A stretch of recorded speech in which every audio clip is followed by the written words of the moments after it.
AP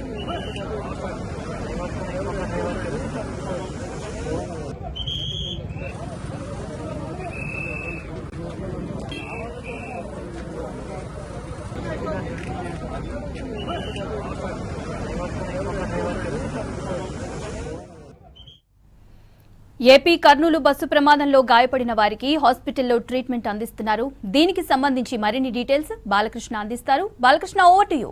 ప్రాణాలతో బయటపడ్డ 20 మంది కూడా ప్రస్తుతం కర్నూలు ప్రభుత్వ ఆసుపత్రిలో చికిత్స పొందుతున్నారు. ఏవైతే ఎగ్జిట్ గేట్లు ఉన్నాయో ఆ గేట్ల నుంచి బయటికి రావడం జరిగింది. 20 మందికి పైగా వాళ్ళంతా కూడా డోర్స్ని బ్రేక్ చేసుకొని నేరుగా హాస్పిటల్కి చేరుకున్నారు. సో అందరికీ కూడా ట్రీట్మెంట్ కొనసాగుతూ వస్తుంది. మనకు ఈ కర్నూలు ప్రభుత్వ ఆసుపత్రిలో అంబులెన్స్ అంతా చూస్తున్నాం, హడావడి అంతా కూడా చూస్తున్నాం.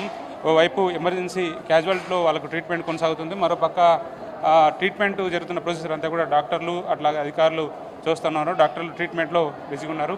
మనకు దాదాపు 20 మందికి పైగా వాళ్ళు హాస్పిటల్కి ట్రీట్మెంట్కి వచ్చారు. కొంతమంది ట్రీట్మెంట్ అయిన తర్వాత వాళ్ళు బయలుదేరి వెళ్ళారు. వాళ్ళంతా కూడా హైదరాబాద్ నుంచి బెంగళూరుకి వెళ్తున్న వాళ్ళే. సో మనం హాస్పిటల్లో అంతా అంబులెన్స్ అంతా చూస్తూ ఉన్నాం. సో సందడిగా ఉంది. ఇక్కడ ట్రీట్మెంట్ జరుగుతూ ఉంది. ట్రీట్మెంట్ తీసుకుంటున్నారు. ఎవరైతే 20 మంది ఉన్నారో వాళ్ళంతా కూడా మనం ప్రస్తుతం క్యాజువాలిటీలో చూస్తున్నాను. వాళ్ళంతా కూడా ట్రీట్మెంట్ పొందుతున్నారు. సో వాళ్ళు కొంతమంది ట్రీట్మెంట్ జరిగిన తర్వాత వాళ్ళు ఇమీడియట్గా అక్కడ నుంచి బయలుదేరి వెళ్ళిపోయారు. మరి కొంతమంది ట్రీట్మెంట్ తీసుకుంటారు. అసలు ప్రమాదం జరిగిన సందర్భంలో వాళ్ళు ఎట్లా బయటికి రావడం జరిగింది అవన్నీ విషయాలు మనం తెలుసుకునే ప్రయత్నం చేద్దాం. ఏం జరిగింది చెప్పండి మొత్తం. నిన్న నైట్ బస్సు ఏ టైంలో స్టార్ట్ అయింది? ఇక్కడ ఇన్సిడెంట్ ఎప్పుడు జరిగింది? 9 o'clock ఎక్కినాం. ఆ నుంచి మేము ఎక్కినాము, వచ్చినాము. ఇక ఇక్కడ కర్నూలు కాడ 10-15 కిలోమీటర్స్ ఫార్ అవేలో దాటిన తర్వాతనే ఇట్లా ఏమైంది, ఇక ఒక బైక్ వచ్చిందంట చెప్పి నాకు ఇన్ఫర్మేషన్ వస్తుంది. అట్లా ఏమైంది, బైక్ వచ్చింది. సో వీళ్ళు గుద్దినట్టు అదేమైంది, అతను మార్కెట్ అవతల పడ్డట్టు అతనే కదా అని తెలియదు. సో ఆ బండి అనేది బస్ కిందికి వెళ్ళిపోయింది. అది డ్రాగ్ చేసుకుంటూ వెళ్ళిపోయేసరికల్లా స్పార్క్స్ వచ్చినాయి. తర్వాత ఫ్లేమ్స్ వచ్చినాయి అన్నట్టు. ఫ్లేమ్స్ వచ్చిన తర్వాత వాడు ఆపేసిండు, డ్రైవర్ ఆపేసి దిగేసి వెళ్ళిపోయిండు. ఇక మిగతా వాళ్ళందరూ లోపల సఫోకేట్ అవుతారు. ఏంటంటే అది స్మోక్ వస్తుంది అన్నట్టు. సో దగ్గరున్న వాళ్ళు దగ్గరున్న విండో ఎగ్జిట్స్ని విరగొట్టుకొని వాళ్ళు ఇక వెళ్ళిపోయారు. అంటే ఎమర్జెన్సీ డోర్స్ అవన్నీ విరగొట్టుకొని బయటపడడం జరిగింది. సో దిగే టైంలో ఇట్లా ఇంజురీస్ అయినాయి అన్నట్టు. మీకు అసలు లోపల ఎప్పుడు ఐడెంటిఫై ఇన్సిడెంట్ జరిగింది? బస్సులో లోపల మీరు ఉన్నారు కదా, ఒక సౌండ్ వస్తుంది, ఇట్లా స్కిడ్ ఇట్లా లాక్కెళ్తున్నట్టు ఒక సౌండ్ వచ్చింది అన్నట్టు. సో అది ఆగింది. బస్సు ఆగిన తర్వాత అందరూ ఇట్లా పరిగెడుతూ హెల్ప్ అంటారు. సో ఏమంటే రెస్పాండ్ అయ్యి నేను కూడా డోర్ సైడ్ వెళ్ళిన. సో తోటి ప్యాసింజర్స్ వచ్చి ఎదురగొట్టడం జరిగింది. అక్కడి నుంచి వెళ్ళి మేము ఎగ్జిట్ అయ్యి దిగిన వెంటనే ఒక 1-2 minutesకి అది మొత్తం తగలబడిపోయింది. ఎంతమంది దూకారు బయటికి? బ్యాక్ సైడ్ నుంచి వెళ్ళి ఒక 5-6 ఉంటారు. మొత్తం కలిపి ఒక 12 అనుకుంటున్నాను. Sleeper coach. ఫాస్ట్గా మంటలు వ్యాపించేసినాయి. ఓకే, మీరు అసలు ఏం చేస్తారు? ఎక్కడికి వెళ్తున్నారు మీరు? హైదరాబాద్ నుంచి వెళ్ళి బెంగళూరు వెళ్తున్నాను. అంటే నేను ఐటీలో జాబ్ చేస్తాను. సో హాస్పిటల్లో మనం చూస్తున్నాం సిచ్యువేషన్ అంతా కూడా. మేడం, ట్రీట్మెంట్ ఎట్లా జరుగుతుంది? ఎంతమంది హాస్పిటల్కి వచ్చారు? వాళ్ళ పరిస్థితి ఏంటి? టోటల్ 12 members వచ్చారు ఎర్లీ మార్నింగ్ 4:10 ఆ టైంలో. ఉన్న 3 పేషెంట్స్లో వచ్చేసి కాళ్ళ ఫుట్ దగ్గర క్యాల్కేనియల్ ఫ్రాక్చర్స్ ఉన్నాయి. ఒక పేషెంట్కి లెఫ్ట్ ఫుట్, ఇంకో పేషెంట్కి లెఫ్ట్, బట్ ఇంకో పేషెంట్కి బైలేటరల్ ఫుట్ ఫ్రాక్చర్స్ ఉన్నాయి. మిగతా అందరికీ నో బోన్ ఇంజరీ, బోన్ అయితే ఇన్వాల్వ్మెంట్ ఏం లేదు. మిగతా పేషెంట్స్ అందరూ స్టేబుల్గానే ఉన్నారు. మొత్తం అడిగిన వాళ్ళలో అందరూ హైదరాబాద్ నుంచి వస్తున్నాం అన్నట్టే చెప్పారు. వాళ్ళంతా వైటల్గా స్టేబుల్గా ఉన్నారు. ఒక పేషెంట్ మాత్రం హెడ్ ఇంజరీ ఉంది, బట్ తను స్టేబుల్గానే ఉన్నారు. సీరియస్ అయితే ఎవరికి ఎక్స్టర్నల్ ఇంజరీస్ లేవు, సీరియస్ ఇంజరీస్ కూడా ఎవరికి లేవు. జస్ట్ బోన్ ఇంజరీస్ ఉన్నాయి, అవి కూడా 1 month అట్లా హీల్ పడుతుంది. పేషెంట్ ముందు వరకు వచ్చిన పేషెంట్స్, ఒక పేషెంట్ జస్విత అని ఒక పేషెంట్ రైట్ లెగ్ దగ్గర లాసరేషన్స్ ఉన్నాయి. హారిక అనే ఆవిడకి రైట్ నీ పెయిన్ ఉంది. తర్వాత సత్యనారాయణ అనే పేషెంట్ క్యాల్కేనియం ఫ్రాక్చర్, సూర్య అనే పేషెంట్కి బైలేటరల్ క్యాల్కేనియం ఫ్రాక్చర్ ఉంది. తర్వాత నవీన్ అనే పేషెంట్కి లెఫ్ట్ క్యాల్కేనియల్ ఫ్రాక్చర్ ఉంది. ఇంకా రెస్ట్ ఇంకేం ఫ్రాక్చర్ కేసెస్ లేవు.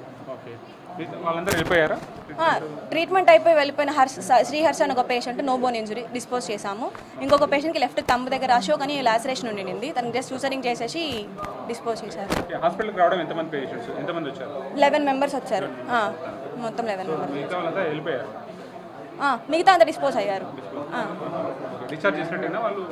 డిశ్చార్జ్ అయినట్టు, అదే మెడికేషన్ చెప్పి డిశ్చార్జ్ చేసినట్టు. హాస్పిటల్లో ఏదైతే ట్రీట్మెంట్ పొందుతున్నారో వాళ్ళు ఇంకా ఉన్నారు, వాళ్ళతో మాట్లాడతాం. బస్సులో అంటే మొత్తం పొగ కమ్ముకొని ఉంది, చీకటిగా ఉండింది కదా, మీరు అంటే బయటికి వచ్చే ప్రయత్నం ఎట్లా చేశారు మేడం అసలు? సార్ నేను ఉండడమే లాస్ట్ సీట్ సార్, సో దాన్ని నేనేమి పెద్ద ప్రయత్నం చేయలేదు, బ్యాక్ వచ్చేసాను అంతే. అంతే, నాది లాస్ట్ సీట్. మీరు బస్సు ఎక్కినప్పుడు బస్సులో అంతా ఫుల్గా ఉండింది ఏంటి సిచ్యువేషన్ బస్సులో? సార్ బస్సు స్టార్ట్ అయింది మూసాపేట నుంచి, నేను ఎస్ఆర్ నగర్లో ఎక్కాను. సో ఫుల్గా ఎట్లుంటుంది, ఎంతమంది ఉన్నారనేది నాకు ఐడియా లేదు. ఇప్పుడు లాస్ట్ బస్ ఎక్కడ ఆగింది కర్నూలులో ఇన్సిడెంట్ జరగలేదు? నేను ఫైర్ ఇన్సిడెంట్ అయ్యేదాకా నాకు తెలియదు, నిద్రపోతున్నాను. సో ఆ గొడవకి లేచాను అంతే. బై ప్రొఫెషన్ మీరు ఏం చేస్తారు? బెంగళూరులో ఏం చేస్తారు? ఏం లేదు సార్, నేను మా అన్నోళ్ళ ఇంటికైనా వెళ్తా ఉన్నాను అంతే. ఓకే. ఇన్సిడెంట్ అంతా చాలా ప్యాథటిక్ సిచ్యువేషన్, మొత్తం బస్ అంతా కూడా తగలబడిపోయింది. ఆ ఇన్సిడెంట్ మీకు తెలిసిందా? తర్వాత హాస్పిటల్కి వచ్చిన తర్వాత తెలిసింది? ఎప్పుడు తెలిసింది మీకు ఇన్సిడెంట్ జరిగిందని? మీ కళ్ళ ముందు? మా కళ్ళ ముందే బస్ అంతా తగలబడిపోయిందండి. సో మేము ఒక అతను వెహికల్ వస్తుంటే అతనితో కలిసి వచ్చాము. అతను తీసుకొచ్చి వదిలిపెట్టి వెళ్ళాడు మమ్మల్ని, ఒక 5 మెంబర్స్ని తను డ్రాప్ చేసి వెళ్ళాడు. బస్సులో ఎంతమంది ఉన్నారు ఏంది అనే విషయం ఏం తెలియదు, ఏం కనపడలేదు చీకట్లో? తెలియదు. అంటే బస్సు స్టార్ట్ అయ్యేటప్పటికి అంత ఫుల్ అయిపోయింది, మీరు ఎంతమంది ఉన్నారో కూడా మీకు ఐడియా లేదు? సార్ అది స్లీపర్ బస్ సార్, సీటర్ అయితే మనకి ఎంతమంది ఉన్నారు అనేది కనిపిస్తుంది. సీటర్ కాబట్టి ఎవరికి వాళ్ళు కటన్స్ వేసుకుంటారు కదా, సో ఉన్నారా లేదా అనేది మనకు తెలియదు.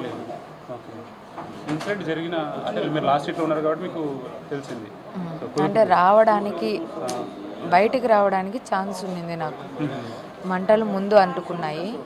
సో నేను లాస్ట్ బట్ 1 సీట్ కాబట్టి ముందుకు దూకడానికి నాకు టైం ఉండింది, దూకేసాను. మీ ఫ్యామిలీలో ఎంతమంది వెళ్తున్నారు మేడం ఈ బస్సు? ఎవరు లేరు, నేను ఒక్కదాన్ని. సిచ్యువేషన్ ఇది దాదాపు 12 మంది ట్రీట్మెంట్ కోసం హాస్పిటల్కి వచ్చారు. 20 మంది బస్సులో నుంచి దూకిన తర్వాత మిగతా ట్రీట్మెంట్ పొందుతున్న వాళ్ళ సిచ్యువేషన్ ఇది. వాళ్ళంతా కూడా ఒక ప్యానిక్ అయిన సిచ్యువేషన్ కనిపిస్తూ ఉంది. వాళ్ళందరూ కూడా కర్నూలు జనరల్ హాస్పిటల్లో ట్రీట్మెంట్ పొందుతున్నారు. సో మిగతా వాళ్ళకి సంబంధించిన ఆజుకు అయితే తెలియాల్సింది.